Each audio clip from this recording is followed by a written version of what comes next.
귀신은 영태이지만 살아있는 존재입니다. 떠나가면서 눈으로 볼 수 있는 어떤 가지의 현상을 일으키면서 나갑니다. 누가복음 9장은 이런 말씀을 시작합니다. 예수께서 12제를 불러모사 모든 귀신을 제하며 병을 고치는 능력과 권위를 주시고, 이 말씀을 보면 예수께서 12제자에게 주신 능력 가운데 우선 귀신 쫓는 능력부터 언급하고 있다는 점에 주목할 필요가 있습니다. 그리고 능력이라는 단어 하나만 사용하지 않고 능력과 권위라는 두 가지 단어를 사용하고 있음도 주목할 필요가 있습니다. 제가 여러 차례 강조해서 설명한 것인데, 우리가 흔히 언급하고는 은사라는 단어는 바울적 표현이라는 이론을 알고 있을 것입니다. 은사라고 하면 우리는 일반적으로 아무런 노력도 하지 않음에도 불구하고 은혜로 공짜로 주시는 것이라는 점에 강조를 두고 있습니다. 그래서 우리는 하여금 수동적인 사람이 되게 하기 쉬운 것입니다. 그러나 이것은 바울 자신이 너무도 큰 은혜를 받은 사람이었기에 이 점을 강조했음을 알아야 할 것입니다. 바울을 제외한 그 누구도 은사라는 말을 즐겨 사용하지 않았고, 은사라는 말 대신에 권세 또는 권능 그리고 권위라는 말을 사용했습니다. 누가복음 9장에 권위라는 단어를 우리는 성경은 권세라고 번역했어요. 이 권세는 하나님 아들이 된 그리스도인에게 주어지는 신적 권능을 의미하는 것입니다. 따라 귀신을 쫓아내는 능력은 누가의 입장에서는 권세인 겁니다. 이들 그리스도께서 가진 그 권세가 전혀 다르지 않음을 지적하고 있습니다. 이렇게 믿는 자에게 주신 이 권세를 우리가 사용할 수 있기 위해서는 많은 것들을 알고 있어야 돼요. 임상적인 경험이 많이 있어야 돼요. 누가가 귀신을 쫓는 권세부터 언급한 까닭은 그 권세가 복음 확장에 있어서 가장 핵심적인 사항이기 때문입니다. 그래서 마귀 귀신이 나라를 멸하고 하나님 나라를 세우기 위해서는 반드시 귀신을 쫓아내기 때문입니다. 도적을 몰아내는 일은 하나님 나라의 회복에 있어 필수이기에 우선 귀신을 쫓는 일을 벌써 언급하고 있는 것입니다. 따라서 모든 권능이 다 소중하지만 그 가운데 귀신을 쫓아내는 권세는 더욱 중요하다고 할 것입니다. 그렇기 때문에 모든 성도들은 귀신을 쫓아내는 권세가 있다는 걸 믿고 사용할 줄 알아야 돼요. 근데 우리가 귀신을 쫓아낼 때 과연 귀신이 나갔는지 안 나갔는지 어떻게 알 수 있겠는가 하는 문제가 있습니다. 성경에서 귀신을 쫓아낼 때 나가는 모습을 아주 구체적으로 기술한 부분이 있어요. 그 장면을 여기에 옮겨보면 아래 같습니다. 귀신이 그를 잡아 갑자기 부르짖게 하고 경을 일으켜 거품을 흘리게 하여 몹시 상하게 하고 떠나가나이다. 누가복음 9장 39절. 많은 사람이 붙던 더러운 귀신이 크게 소리지며 나가고 사도행전 8장 7절. 귀신이 소리지며 아이로 심히 격리 일으키게 하고 나가니 그 아이가 죽음같이 되어 많은 사람이 말하기를 죽었다라고 마가복음 9장 26절. 더러운 귀신은 그 사람으로 격리를 일으키게 하고 큰 소리를 지르면 나오는지라 마가복음 1장 16절. 여러 사람에게서 귀신들이 나가면 소리를 내어 이르되 당신은 하나님의 아들이니다. 누가복음 4장 11절. 귀신이 쫓겨나가는 장면을 우리는 눈으로 확인해야만 사역을 전결할 수 있는 것입니다. 이 예를 보면 갑자기 부르짖다, 격려를 일으키다, 거품을 흘리다, 몹시 상하다, 크게 소리를 지르다, 죽음같이 되다 등이 기록되어 있습니다.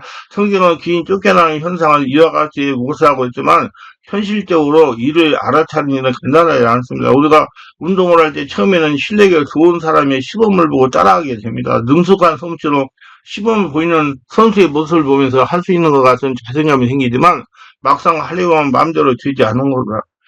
보면 쉽게 할 수 있는 것 같은데 막상 하려고 하면 제대로 되지 않는 것처럼 성경에 이렇게 기록되어 있으니 이런 현상을 보면 귀신이 쫓겨나는 것으로 확인할 수 있겠다고 생각이 되지만 실제 귀신 축사의 현장에서 도무지 감을 잡을 수 없을 정도로 혼란스럽기 마련입니다.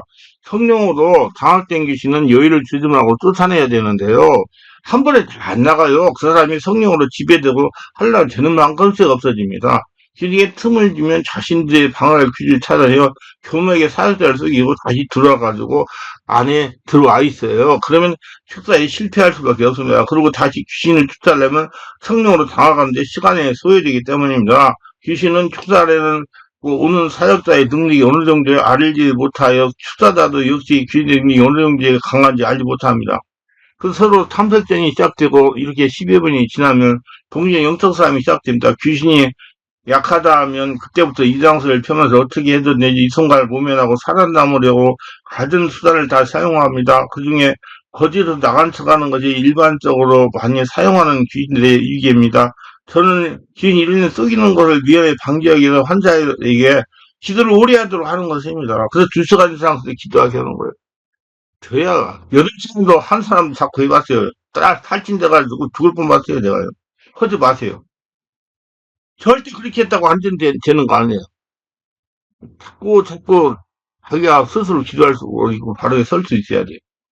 사역자의 역사는 성령으로 환자에게 전이겨 환자를 성령께서 장악하게 하는 것입니다. 환자가 스스로 성령 안에서 기도하여 성령으로 장을 되면 귀신 속이는 행동을 더 이상 하지 못하고 정밀체를 폭로하며 떠나기 시작하기 때문입니다.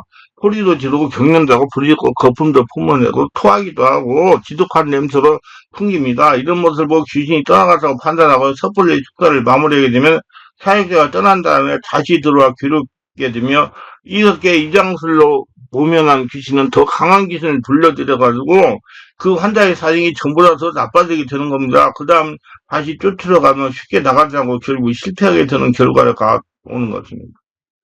이건 더 이상 견딜 수 없게 되면 소리를 지르는데 경험이 없는 사람은 도대체 어떤 소리를 어떻게 지르는지 알지 못합니다. 큰 소리를 하기도 하고 지르기도 하고 나중하기도 하고 욕설을 하기도 하고 떠나겠다 하기도 하고 알았어 떠나갈게 하기도 하고 나보고 개새끼 그러면서 막 욕하는 귀신도 있고 그래. 나는 반성을 안 해요. 이게 또 날 스트레스밖에 하고 나 화나게 해가지고 나 사용 못하게 하려고 나와서 나는 그놈 머리에 앉아 있으니까 알아서 떠나고 내가 얘하고 몇 년을 같이 살았는데 떠나가 못 간다고 하기도 하고 악하고 단발적으로 지르기도 합니다. 때로는 끙 하기도 하고 신음하기도 하고 제발 이러지 말아라 하면서 예언하기도 합니다. 어떤 경우는 입을 악물고 얼굴을 일기지면서 아무 소리 내지 않는 경우도 있습니다. 이런 모든 형태를 다 포함하여 성경은 소리 지르며 나간다고 서술하고 있습니다. 격렬을 일으키는 경우 온몸이 부르르 떨질 진동합니다. 억울한 일이 있으면 사람들은 몸을 떨고 흉악한 일을 목격하면 분내서 사지를 떨지 않습니까? 그것은 부르르 떱니다. 여러 차례 몸을 떨 때 얼굴은 몹시 일그러지고 괴로워합니다. 상체만 떨기도 하고 온몸에 떨기도 합니다. 때로는 그 떠는 힘이 강해져서 잡고 있던 사람들이 튕겨나기도 합니다. 몸을 떨 때 강력한 영적 진동이 일어나가 곁에 있던 사람들이 혼자라에 쓰러지거나 넘어지기도 합니다. 또 다른 진동하며 떠나는 경우는 성령의 권능이 두려워서 떨기도 합니다. 덜덜. 몸몸이 덜덜 떨게. 거품을 흘리는 거고 입에 찌드드도록 하품을 하기도 하고 입속에 있는 음식물을 흡하기도 하며 거품이 이르면서 썩은 냄새를 풍기도 합니다. 입에 거품을 개거품을 푼듯이 부글거리고 하지만 기침을 할 때 결의를 토해내듯이 하는 경우도 있습니다. 이런 경우에서 얼굴이 일그러지고 몸은 요동하며 경련이 일으키고 소리를 지르면서 토해냅니다. 이번 행위가 복잡적으로 그리고 동시에 일어나기도 하고 분리되어 일어나기도 합니다. 몹시 몸을 상하게 하는 거 수사자 조심하자 안 됩니다. 머리를 바닥에 뜯고 손을 핥히고 갖은 자해행위를 하면서 눈동자는 시계 뒤집어지고 물건을 던지기도 합니다. 무릎을 갑자기 강렬하게 꿇어 쿵쿵 소리가 날 지경입니다. 흉기를 두고 설치며 위협하기도 합니다. 씩씩거리면서 분난 사람이 이성을 잃고 다니는 것 같이 무척 위협합니다. 성경은 몹시라는 단어로 이를 강조하고 있습니다. 귀신은 쫓겨나가지 않게 해서 사역자를 이와 같은 다행위를 하면서 위협하는 겁니다. 그리고 환자를 막 숨을 못 쉬게 막 할 수도 있어요. 안 돼, 해봐야 돼. 그러니까 노력을 하고 임상적인 경험이 있어야 돼요. 놀래지 말고 그냥 역사로 따라가고 보고 이런 귀신이 상하게 하는 행위에 주눅이 들면 축사는 실패하게 됩니다. 이런 경우에 예방하기 환자를 성령으로 장악돼 가는 겁니다. 성령으로 장악이 되면 얌전하게 떠나는 걸 보통입니다. 축기 사역사는 환자를 성령으로 장악해 하는 자각적인 방법을 적용해야 됩니다. 그래야 축기가 습습니다. 중국같이 되어 역시 사역자는 크게 놀라지 않을 수 없을 겁니다. 간혹 어설픈 축사들이 축사를 흉내내다가 사람을 죽이는 경우가 있지 않습니까? 목을 누르고 막 입을 막 막고 그래가지고 이런 사람 때문에 축사는 환자가 죽은 것처럼 되어버리면 덜컥 겁을 먹게 됩니다. 축사 사역에서 가장 위험한 것은 겁을 먹는 일이에요. 축사자가 겁을 먹으면 귀신은 절대로 나가지 않습니다. 그래서 축사자라 하여금 겁을 먹고 위축되게 하려고 몹시 상하게 하거나 갑자기 죽은 자처럼 저는 속임수를 사용하는 것입니다. 죽는 것처럼 되어버린 모양을 보고 겁먹고 축사를 더 이상 진행하지 않으면 실패할 수가 있습니다. 그때는 숨 쉬어. 들이쉬고 내뿜고 들이쉬고 내뿜고 너 속이지 마라. 다 안다. 그래. 축사는 마무리가 겁입니다. 99% 귀신이 항복할 때 나타나는 증상이 이와 같은 현상들인데 이를 완전히 축사가 되었다거나 겁을 먹었다거나 해서 축사를 서둘러 마무리하면 되면 다 죽어가던 귀신이 기사회생하게 되어버리고 그렇게 되면 쫓아내는 일은 무척 어려워집니다. 알아야 할 것은 축사자가 권위가 강하고 경험이 풍성하면 조용하게 아무런 반응 없이 따라갑니다. 그렇게 해요, 다. 조용히. 귀신이 귀신같이 알기 때문에 그러죠. 그 사람 마무리가 중요해요. 귀신은 모두 쪼개가지고 확인해야 되는데 우선 환자의 눈을 살펴야 됩니다. 귀신이 충만할 때는 눈동자가 마치 사람이 눈 같지만 귀신이 쫓겨나가면 눈동자가 맑아집니다. 초점이 흐리던 눈동자에 선명한 초점이 생기고 맑아집니다.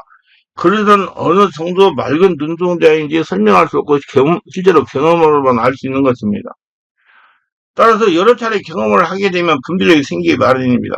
일그러진 얼굴에 평안이 깃들게 되고 피가 밝아집니다. 그러나 이런 차이는 미미하기 때문에 많은 경험이 필요합니다. 이 단계에서도 귀신은 이장을 할 수 있기 때문에 역시 면밀히 주의가 필요합니다. 따라서 초보 숙제자는 반드시 경미하는 노련한 축사의 결서도 배울 필요가 있습니다.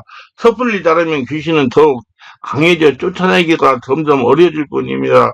돌팔이 의사가 사람을 상하게 하듯이 경험이 미천한 사역자는 귀신을 더 강하게 만들어가 치유할 수 있는 소중한 길을 잃게 만들어가지고 귀신이 면역력만 강하게 해가지고 그 사람한테 떠나가지 않도록 만들어요. 근데 이리저리 돌아다니는 사람 정말 축사하기 힘들어요. 왜? 그러면 귀신이 면역력이 생겨가지고 강해져가지고 제가 도움을 청하는 귀신들 환자들의 경우 여러 차례 축사를 경험한 환자들이 많아서 그래서 다리가 더욱 어렵고 힘이 듭니다. 그래서 경험 앞에서는 귀신이 어쩔 수 없어요. 강력한 성령의 도우심과 경험으로 무장되면 귀신이 쫓겨나가기 마련입니다. 그러나 너무 오랫동안 귀신이 들렸던 사람은 회복 안에 많은 시간과 노력이 필요합니다. 귀신을 쫓겨나갔지만 그 후유증이 오래갑니다. 후유증은 귀신 상태와 별로 다를 바가 없기 때문에 가족들은 귀신이 쫓겨나가지 않았다고 생각합니다. 후유증을 치료해야 돼요, 귀신 촉사. 그래서 오랫동안 신앙생활을 바르게 잘해야 돼요. 그래서 우리 매주마다 올라 검찰에 집중기도 하는 거예요. 귀신이 없어도 상당 기간 동일한 행동을 하니까 옛날하고 똑같이.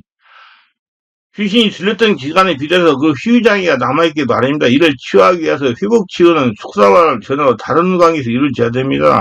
이것이 귀신 들림에 오래 진행된 환자의 경우 완쾌를 방해하는 요인이 됩니다. 정신과 치유를 받는 것도 좋아요.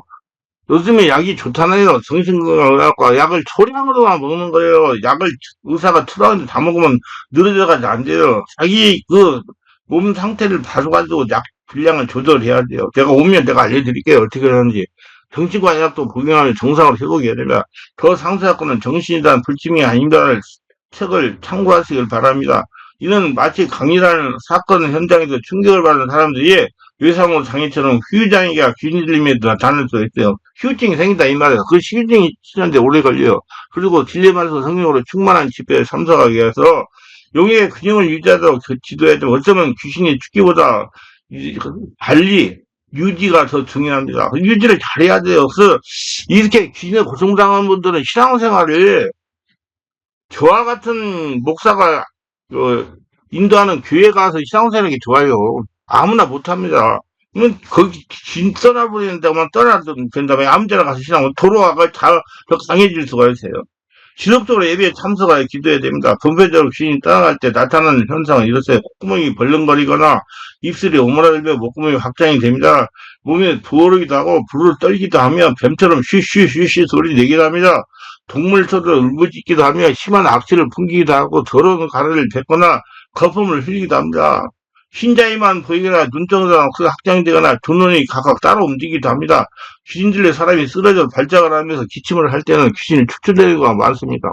흥이 장하게 해가지고 딱 쓰러져가지고 막 기침할 때 몸이 뒤틀리면서 발작을 하기 시작합니다. 조금 지나면 기침을 사정함처럼 떠나갑니다. 그럼 정상이 돼. 코를 골면서 자는 척하는 귀신도 있습니다. 깜빡보가 혼상이 빠져버리는 귀신도 있어요. 이외에도 여러 가지 크고 작은 특징들이 육체적 현상을 나타나니까 해보면 돼요. 이런 현상은 축기 되면서 서서히 약해지다가 나중에는 온전해집니다. 그리고 축기 사역자 환자는 이러한 현상이 나타나고 절대 두려워하면 안 됩니다. 그리고 그 귀신이 중풍 귀신이나 무당 귀신이 들었으면 성령이 지배가 되면 막 무당구슬을 하고 손이 오라고 그래요. 그거 못하게 하면 안 돼요. 그래서 드러났기 때문에 계속 기대가 없어져야 돼요. 어떤 분들은 막 못하게 하고 있다니 못하게 하면 안 돼요. 떠나가질 않아요. 자, 그래서 귀신이 떠나갈 때 보편적으로 나타나는 현상이며 성인께서 환자를 장악하시면 더 이상 다 완전히 되면 안 나타나요. 이게 특기사일 때는 많은 경험을 해가지고 임상적인 체험이 있어야 돼요. 부족한 경험을 구청하여서 선배 사역자도 배워야 되며 이들이 경험을 다룬 책을 많이 읽는 것에 있어서 저도 단자만 아니고 수백 권 책을 읽었어요. 그냥 되는 거 아니에요. 기도합니다. 오늘 대설기를 끝까지 시청하시면 축복하고 구독, 좋아요, 알람 설정 공유하시면 축복하시고 모두 성령으로 세례받고 분노하라 귀신을 쫓아내고 자유함을 누리며 귀신 들린 자를 치워요. 하늘나라 성전되고 사람답게 살아가도 돕는 복수인 군사가 다 되게 도와주셔서 예수님 이름으로 기도드리나이다. 아멘.